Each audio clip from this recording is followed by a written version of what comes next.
우리가 살아가면서 누구나 위기의 순간 또 어려운 상황을 만나기도 하는 것입니다. 그때 우리가 가장 먼저 해야 하는 것이 무엇입니까? 여러분들 아마 어려움을 만났을 때 소리를 치거나 또 전화가 있다면 119에 또 신고를 하려 할 것이고 내 믿음의 대상을 향하여 여러분 나아가려고 할 것입니다. 우리가 이 모든 과정이 이제 우리의 삶의 과정이라고 해볼 수 있는데 우리 믿는 자들은 위기의 상황에 가장 먼저 해야 하는 것이 무엇일까? 이것을 우리가 함께 나눠보고자 합니다. 여러분들 위기의 순간에 무엇을 가장 먼저 하십니까? 삶의 과정 가운데 우리가 하나님께 나아가려면 무엇을 먼저 합니까? 그것은 바로 회개라고 한다는 것을 여러분들 잘 알 줄로 믿습니다. 회개가 무엇일까? 사도행전 17장 30절의 말씀 같이 한번 읽어봅시다. 시작. 알지 못하던 시대에는 하나님이 간과하셨거니와 이제는 어디든지 사람에게 다 명하사 회개하라 하셨으니 아멘. 알지 못하던 시대는 하나님을 몰랐던 시대, 그리고 여러분들이 하나님을 몰랐었던 그때를 말하는 것입니다. 지난날에 내가 하나님을 몰랐었습니다. 그렇다면 하나님을 찾지는 않았겠죠. 우리가 이제는 하나님을 알았다면 이제 하나님을 찾아 나가야 하는 것입니다. 그것이 바로 회개라라고 하는 것이죠. 우리가 하나님께 찾아 나아가는 것이 회개라라고 해보았을 때 여러분 우리가 예배를 시작하기 전에 이렇게 회개의 기도를 했습니다. 그때 무엇을 하여? 우리의 스스로를 점검하고 돌아보고 지난날 내가 하나님이 아닌 그 거짓된 세상에서 무엇을 했는지를 이렇게 생각해 보았습니다. 이게 이제 회개라고 하는 것이죠.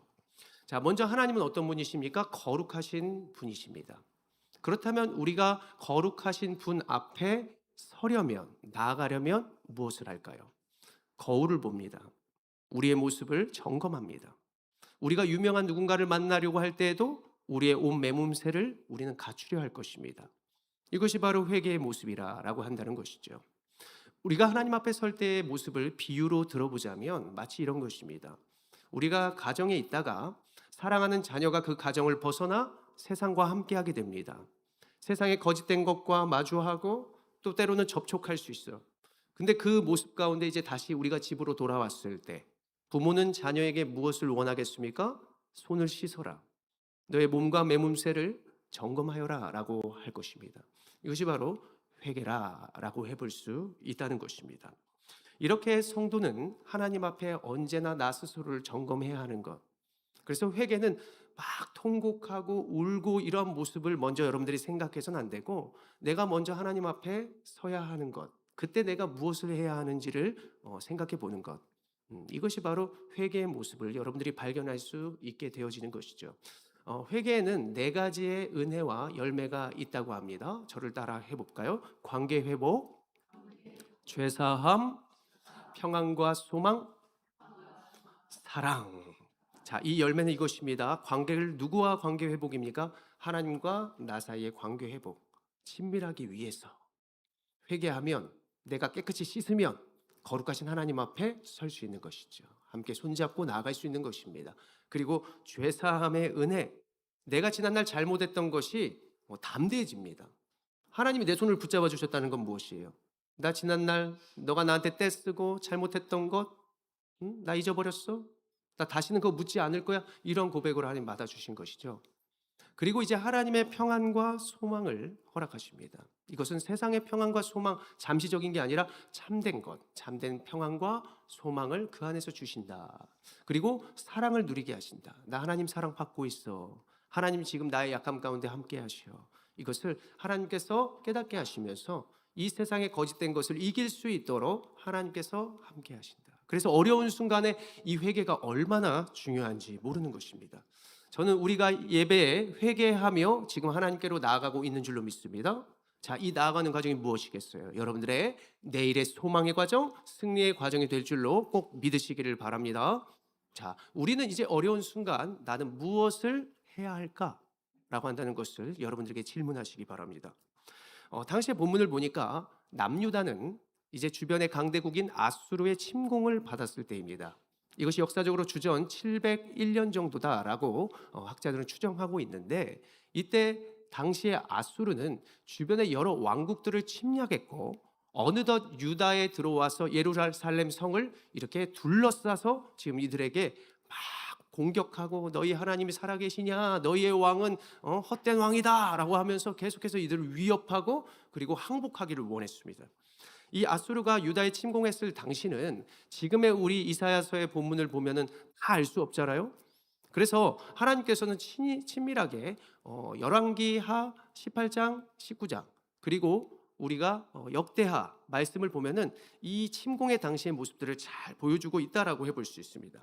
거길 보면 아수르의 침략으로 유다의 성읍은 하나하나씩 무너졌다. 그리고 결국에 침공을 받게 되었다. 그리고 그들이 하나님 안에 있는데 밖에서, 성 밖에서 무슨 소리가 들리냐면, 너희들이 나에게 항복하면 맛있는 거 줄게, 너희가 우리에게 항복하면 내가 너의 삶을 책임질게 라고 하는 달콤한 소리가 들리는 거예요. 내가 하나님 안에 있는데 이 세상 밖으로 나오면, 너희가 그 하나님을 배신하고 우리에게 찾아오면 모든 유익을 줄 거라고 하는 것이에요. 그런데 정작 유다 백성들이 어떻게 했을까? 그 소리에 귀 기울였을까? 아니면 하나님 곁에 붙어 있었을까? 자, 이사야서 22장 1절, 오늘 본문의 가장 첫 번째 말씀, 우리가 읽지는 않았지만 1절의 말씀 같이 이들의 모습을 읽어봅시다. 시작.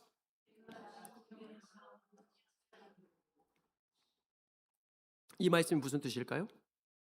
이스라엘 백성들, 즉 이스라엘의 이제 남유다 백성들이 위기의 순간에 하나님을 먼저 찾고 구한 것이 아니라 그 소리에 귀 기울이고 어떻게 했냐? 지붕 위에 올라갔다라고 하는 것입니다.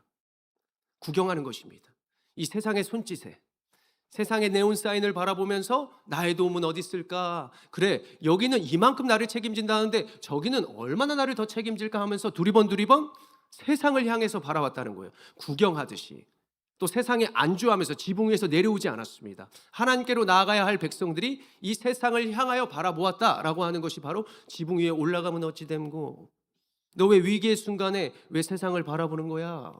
너 왜 세상의 유익과 세상의 손짓을 바라보는 거야? 이것을 바로 이사야 선지자가 지금 꼬집고 있다라는 것이죠.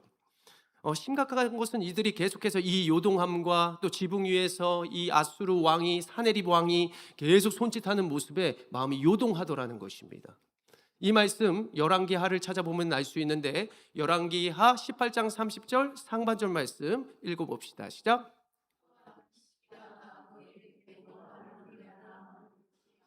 네, 그 당시에 유다의 왕은 히스기야 왕이었는데, 히스기야 왕이 하나님께 붙어 있어야 돼, 너희 하나님의 명령을 들어야 돼 라고 하는데도 이들이 누구의 말에 귀 기울여요? 지금 사네립, 이 왕의 일꾼이 말하는, 왕의 장수가 이야기하는 지금 이러한 말을 듣고 요동하더라는 것입니다. 31절에 더 나아가 보세요. 너희는 히스기야의 말을 듣지 말라 라고 하는 소리가 밖에서 들려요. 아수르의 왕의 말씀이 너희는 내게 항복하고 내게로 나오라 그리면 너희는 각각 그의 포도와 무화과를 먹고 또한 각각 자기의 우물물을 마시게 될 거야 라고 하면서 지금 그들을 유혹하다라는 것이죠.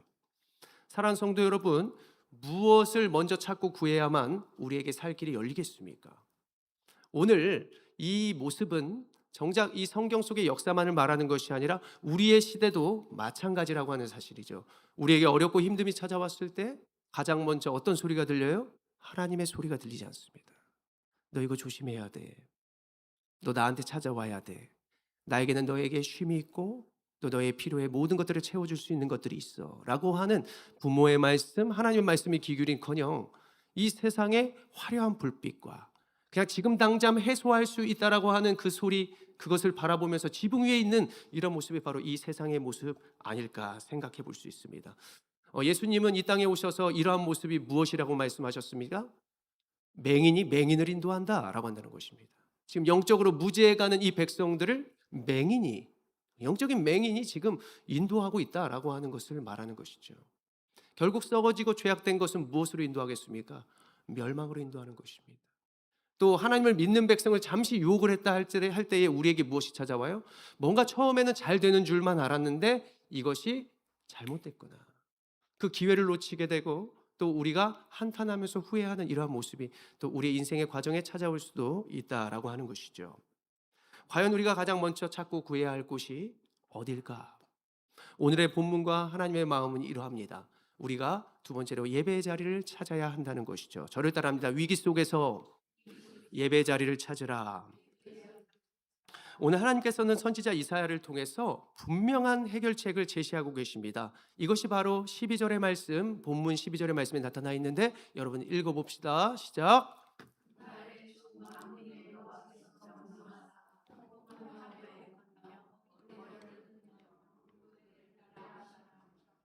아멘. 그날이 언제일까요? 바로 오늘인 줄로 믿으시길 바랍니다. 미루지 마십시오. 하나님을 알고 하나님이 말씀하시는 그날에 이제 내가 다시 또 그럴 수도 있어요. 하나님 명령하사 통곡하며 애곡하며 하나님께 간절히 구하라는 것이에요. 머리털을 뜯으며 이것은 저 간절한 모습을 보이라는 것이에요. 굵은 배를 띠라. 이 모습은 제가 잠시 후에 말씀드리겠습니다. 이 여러 가지의 하나님께서 모든 것을 비우고 그리고 하나님을 찾고 구하고 예배하는 자리로 나오라라고 한다는 것입니다. 하나님이 원하는 것은 군사적인 대책이 아니었습니다. 그들이 참으로 회개하고 하나님께 나오는 것을 하나님은 원하시고 계셨다는 사실이죠. 여러분 13절을 이어서 한번 보십시오. 너희가 기뻐하며 즐거워하여 소를 죽이고 양을 잡아 고기를 먹고 포도주를 마시면서 내일을 죽으리니 먹고 마시자 하는도다. 답이 여기 있습니다. 먹고 마시는도다. 그냥 오늘 죽어도 괜찮다. 내 당이 높아지더라도 난 약 먹으면 괜찮다. 오늘 이거 마시고 해독하면 괜찮다. 나는 유전적으로 내 간이 괜찮아서 괜찮다. 모든 것을 그냥 먹고 마시자. 내일 일은 내일 걱정하자. 바로 한탕의 모습, 한방의 인생, 이 세상의 모든 것의 쾌락주의가 지금 이들의 마음속에, 이들의 모습 속에 있다라는 것입니다. 그러면서 알고 있음에도 불구하고 무엇을 해요? 내일로 미루는 것이죠. 내일 혼나면 되지 뭐. 어차피 부모님은 5대 때릴 건데 뭐. 내가 하나님의 판단과 하나님의 생각의 기준에서 하나님 어차피 나를 구원해 주셨고 어차피 나를 버리지 않는다고 하셨으니 내 몸 지금 건강하니 50살까지는 함부로 살아보자. 60살까지 함부로 살아보자. 70살까지 건강하네. 80살, 90살. 우리의 미움과 또 게으름은 계속해서 되어질 수도 있다라고 해볼 수 있습니다. 이게 얼마나 기가 막힌 장면입니까? 그들이 회개를 뒤로하고 세상에 요동하며 세상의 소리에 함께 즐기자 하면서 우상 숭배하고 하나님께로 나아가지 않게 되었다라는 것이죠. 그러나 똑같은 위기의 상황 속에서 하나님을 붙잡고 하나님께로 손짓하는 그러한 한 사람이 있었습니다. 그가 누구입니까? 히스기야 왕입니다. 자, 히스기야 왕이 어떤 모습으로 백성들에게 모범을 보였는지 함께 읽어봅시다. 시작.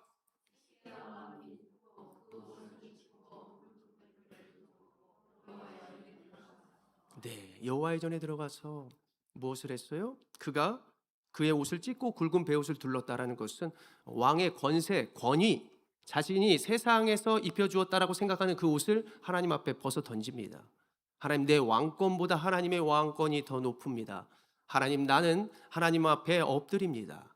통곡하며 회개하는 모습은 자신 스스로를 먼저 돌아보고 그리고 이 모든 백성이 나 때문에 그런 것이라고. 우리가 사랑하는 자녀가 잘못되었을 때, 사랑하는 자녀가 사고를 당했을 때 우리가 어떤 말을 해요? 엄마가 미안하다. 엄마가 한눈 팔아 미안하다. 라고 하는 이 책임. 이 책임감을 가지고 이 나라와 민족의 위기 속에서 왕이 먼저 엎드린다라고 한다는 것입니다. 그는 곧장 하나님의 임재가 있는 성전으로 향했습니다. 그러면서 자신이 하나님께 붙들린 바 되는 그러한 예배를 드리게 되는 것이죠. 그 결과 어떻게 되었을까요? 아수르의 수만 대군이 이렇게 둘러싸고 있었는데 이스라엘 백성들 나가서 싸우지도 않았는데 그들이 혼쭐 나고 혼이 나가버렸습니다. 하나님이 다 무질러 주셨다는 것이죠. 두려움의 문제가 때로는 우리가 먼저 막 세상의 것으로 발버둥을 치고 힘을 준다고 해서 구원받을 수 있는 것이 아니에요. 때로는 가만히 있는 것. 주님 앞에 엎드릴 때 하나님께서 내가 무엇을 행해야 할지를 알려주십니다. 되려 하나님께서 보면은 기도하면 막 너가 가서 네가 가진 무기로 막 싸워. 너 그냥 막 소리쳐. 이렇게 하라는 것보다 잠잠하라라고 할 때가 많이 있습니다. 진짜 큰 위기 속에는 우리 힘을 빼고 내 말씀에 귀를 기울이고 지혜롭게 좀 머리를 써라라고 하는 그런 해결책을 주실 때가 많아요. 그래서 하나님의 힘과 능력이 더 앞장설 수 있게 하는 이러한 모습이 바로 큰 위기 속에서 나타나는 하나님의 역사이지 않나. 성경을 보면 대부분이 그렇다라는 것을 알 수 있게 되어집니다. 사랑하는 성도 여러분, 예배가 무엇입니까? 예배는 우리의 고집과 생각을 비우는 것입니다. 그래서 건강한 교회일수록 어떤 게 나타나냐면 성도들을 꼼짝 못하게 하고 세상의 생각과 나의 생각과 말씀이 부딪히게끔 갈등하게끔 하는 예배, 이러한 예배가 살아 숨쉬는 예배가 있는 곳이 건강한 교회입니다. 처음에 우리가 세상에 여러 가지에 물들 수 있잖아요. 여러 가지 영향을 받을 수 있습니다. 이것을 내가 항상 중요하게 생각했는데 말씀은 다르게 이야기를 하네. 갈등하게 하고 또 내가 이것이 아까워서 버리지 못할 정도로 되어질 정도 돼야 이게 하나님의 말씀이라고 할 수 있습니다. 부모는 우리를 잘 알고 계시고 하나님 우리를 잘 알고 계시는데 왜 이거 내려놓으라고 하시지? 나 이것으로 분명히 할 수 있다라고 여겼는데 왜 이거 내려놓으라고 하시지? 이 말도 되지 않는 순종을 원하시는 것, 내 생각을 정말 바꿔버리는 것, 이것이 예배일 수 있습니다.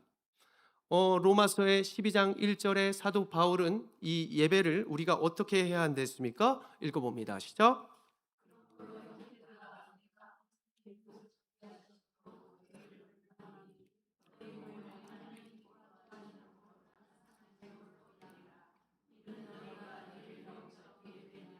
아멘. 기뻐하시는 거룩한 산 제물로 드리라라고 하는 것, 우리의 혈기를 버리고입니다. 너의 힘을 빼고 너의 입은 옷과 너의 지식과 생각과 스펙을 다 내려놓고 너희 자랑했던 것 내 앞에 내려놓고, 이것을 또한 비유해 보자면 이겁니다. 여러분들이 이제 하나님의 전을 찾는 것을 놀이동산이나 여러분들이 차를 탑승하거나 기차를 타거나 했을 때 여러분들이 그 자리에 들어가게 되죠. 그 자리에서도 내가 믿음으로 모든 것을 행할 수 있지만 무엇을 합니까? 안전벨트를 맵니다. 그러면서 롤러코스터가 우리의 뜻대로 움직일까요? 예상만 할 뿐이죠. 우리는 거기에 붙들림 바되어서 끌려갈 수밖에 없는 것이에요. 기차도 마찬가지, 우리의 버스도 마찬가지. 모든 것이 운전자의 뜻대로 우리는 나아가게 됩니다. 예배입니다. 예배 드리면 천국까지. 그래, 구원의 확신 가질 수 있지. 목적은 분명하지만 그 과정은 우리의 뜻대로 할 수 있다 없다? 할 수 없는 것입니다.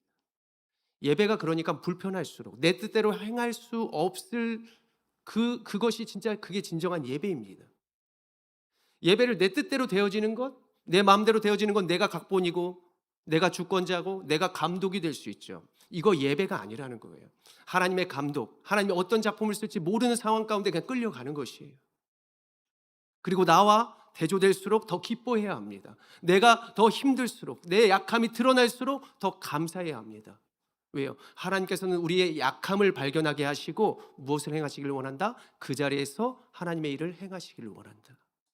가장 좋은 건 우리의 스스로를 아주 이렇게 진단하는 것, 우리의 스스로를 MRI로 정말 최첨단 기계로 들여볼 수 있는 것처럼 하나님 말씀으로 우리의 약함을 발견할 수 있는 예배가 진짜 예배인 줄로 믿으시기를 바랍니다.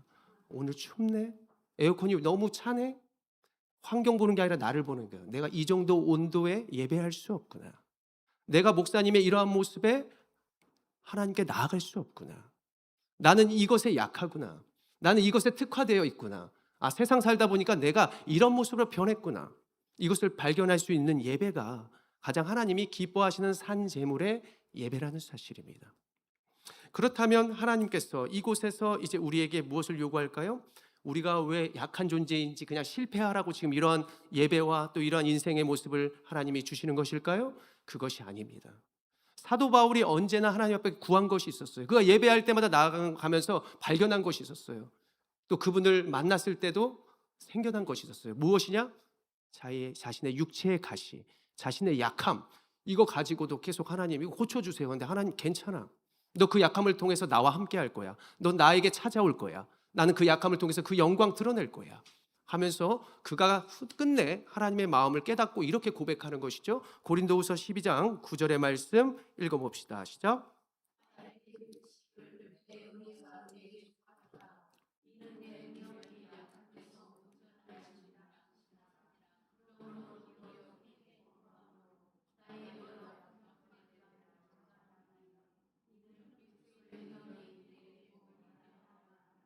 아멘. 여러분들 약한 데서 여러분들의 강함이 시작되는 줄로 믿으시기를 바랍니다. 약한 곳으로 여러분들이 만약에 이것을 먹었는데 회복이 됐어. 그러면 여러분들이 무엇을 고백하는지 아십니까? 야, 이 음식 먹어야 돼. 이 음식 먹으면 회복될 수 있어. 이 병원에 가야 돼. 회복될 수 있어. 약할수록 누구에게 가져가느냐? 이 병원에 가져가고 저 병원에 가져가고 저 음식점에 가져가고 저 보양식을 먹으면서 우리는 그것을 고백하죠. 그 약한 데서 온전하여 짐이다라고 고백하는 거예요. 근데 우리는 그 약함을 가지고 정작 하나님 앞에 나아갔었나? 뭐 그러시겠지. 이만큼만 해주시겠지. 여러분 그 판단, 그거 예배 아니라는 거예요. 그 약함 가운데 하나님이 어떻게 행하실지를 기대하면서 내 판단이 아니라 하나님의 판단이 앞설 수 있도록 여러분 완전히 비워지는 그 상태에서 하나님의 능력이 여러분들에게 역사할 줄로 믿으시기를 바랍니다. 그래서 우리는 오늘의 예배도 마찬가지지만 앞으로 여러분들을 하나님께서 주시는 그 은혜의 기회를 놓치지 않아야 합니다. 따라합니다. 은혜의 기회를 놓치지 말자. 자, 오늘 14절은 엄중한 경고와 함께 하나님의 은혜와 위로의 소망이 담긴 말씀이 있는데 14절의 말씀 같이 읽어보시죠. 시작.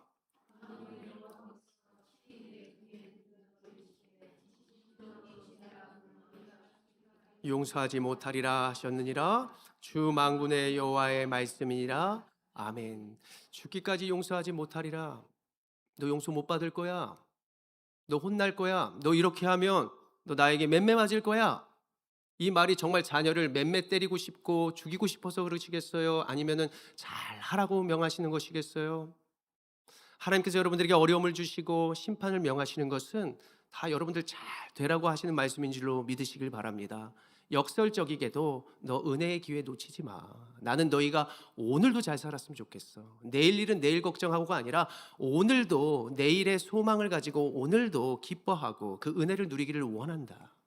이것이 바로 회개입니다. 회개의 시작이 무엇이에요? 나를 돌아보고 하나님께로 나아가는 것에 있어서 이제 나를 점검하는 것이죠. 또 하나님께로 나왔는데 하나님 또 나를 점검하게 하시네. 그것은 더 이뻐지게 하려고, 더 아름답게 하려고, 더 강함을 주시려고 또 점검하게 하십니다. 계속해서 점검하게 하시네.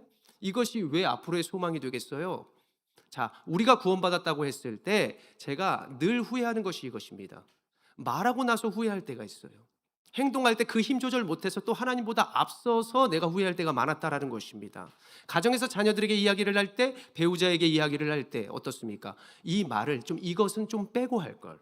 이 감정은 조금 드러내지 않길 내가 바랬는데 드러나는 거예요. 점점 실수가 적어지는 건 은혜의 기회 가운데 하나님 앞에서 내가 스스로를 계속해서 점검하고 그 관계 가운데 함께하면 여러분들 그 후회가 적어질 것입니다. 후회가 없어질 거예요. 말하면서 이 성도님은 이러한 마음이 들겠구나. 내가 이러한 말은 우리의 자녀는 지금 이렇게 마음으로 여기겠구나. 말을 하면서 행동하면서 힘을 주면서 그 힘이 어떤 영향을 끼칠 것까지도 하나님이 지혜롭게 생각나게 하신다는 것입니다. 그래서 우리가 항상 후회하는 게 뭐예요? 대부분 그 다음을 예상하지 못해서 후회하는 거예요. 그 뜻대로 되어지지 않았었죠. 모든 행동은 말에서부터 시작하는데 말을 함과 동시에 그 느껴지고 전해질 파장까지 생각하게 됩니다. 말하면서 아니면 어찌 보면 말하기 전부터 하나님께서는 은혜 자리로 우리를 불러주시고 그 기회 가운데 모든 것을 후회 없도록 인생의 후회함이 없도록 우리에게 늘 은혜의 기회를 주신다는 사실을 꼭 기억하시기를 바랍니다. 우리가 세상에서 기회를 볼 때 영원히 우리를 기다려주지 않죠? 근데 하나님 우리를 영원히 기다려주신다고 했습니다. 그렇다면 오늘 왜 어려움을 주실까? 기회가 또 있는데 왜 어려움 줘요?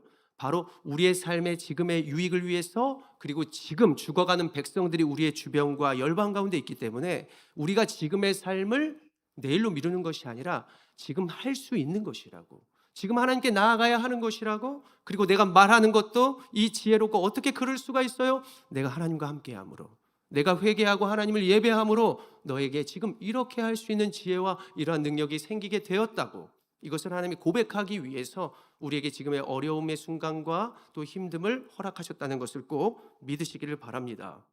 지금이라도 무릎 꿇고 회개하고 또 누군가가 아무리 많은 죄를 저질렀다 할지라도 하나님 어떤 하나님이십니까? 느헤미야 9장 17절 하반절의 말씀 읽어봅시다. 시작.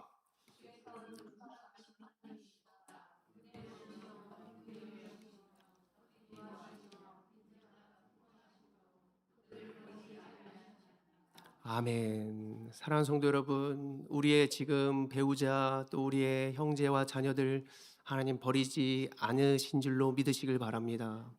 다 여러분들이 그들 때문에 있는 것이에요. 그리고 여러분들의 삶을 통하여 영광 보이시려고 지금 여러분들 하나님께서 예배 자리로 불러주신 줄로 믿으시길 바랍니다. 가장 먼저 하나님께서 회개를 받으셨고 지금 우리를 예배로 불러주셨습니다. 또 말씀을 통하여 여러분들의 약함을 생각하게 하셨을 거예요. 들어오면서 성도를 바라보고 들어오면서 누군가를 보면서 또 여러 가지 영상을 보고 말씀을 보고 목사를 보고 예배의 환경을 보면서 여러분들은 무엇을 깨달아야 한다? 여러분들의 약함을, 여러분들의 상태를 점검해야 한다. 그 자리에서 하나님께서 능력을 보이실 것입니다. 기회를 주신 것이에요. 그 기회는 여러분들도 말미암아 또 여러분들 물론이고 주변도 여러분들을 통해서 하나님 영광 보이시려고 하나님께서 오늘 우리를 부르시고 말씀 주신 줄로 믿으시기를 바랍니다.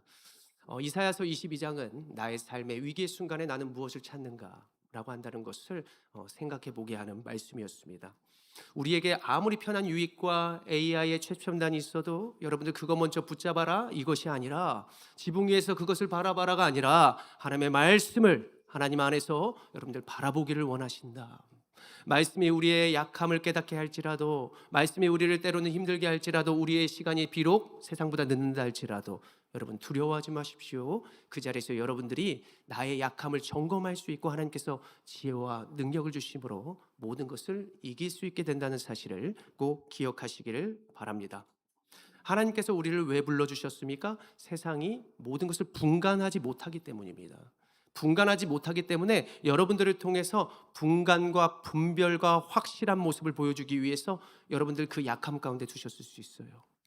때로는 왜 이 허무하고 왜 나와 어울리지 않는 곳으로 하나님이 보내셨을까? 나는 이렇게 아름다운데, 나는 이러한 스펙을 가졌는데 하나님 왜 나를 이곳에 보내주셨어요? 하나님께서 그곳에서 우리가 행할 일이 있기 때문에 보내주신 거예요. 특별하고 여러분 존귀하고 때로는 이 더러운 자리에서도 여러분 막 묻히세요. 막 분장하세요. 이렇게 할 수 있는 것이라고. 누구 때문에요? 주님 때문에. 나 할 수 있는 것이라고 보여줬을 때 세상이 어떻게 보겠어요? 저 옷이 비싼 옷인데 어떻게 저런 모습으로 저렇게 할 수 있을까? 세상이 분간할 수 있는 거예요. 하나님 앞에서 저렇게 할 수 있는 것이구나. 이길 수 있는 것이구나. 그래서 사랑하는 성도 여러분, 오늘 하나님이 말씀하시는 그 말씀이 있을 것입니다. 그것을 여러분들의 약함 가운데 덮으시고 그리고 주님과 함께 그 약함을 승리함으로 주변에 나타내 보여주는 저와 여러분들의 인생 되어지길 원합니다. 위기의 순간 세상의 119와 최첨단 기기를 넘어서 여러분 하나님을 찾고 구하시고 그 자리에서 발견되는 여러분들의 모습을 통하여 하나님과 함께 여러분들의 모든 것을 승리로 나타내 보여주는 저와 여러분들의 인생 되어지기를 간절히 축원합니다.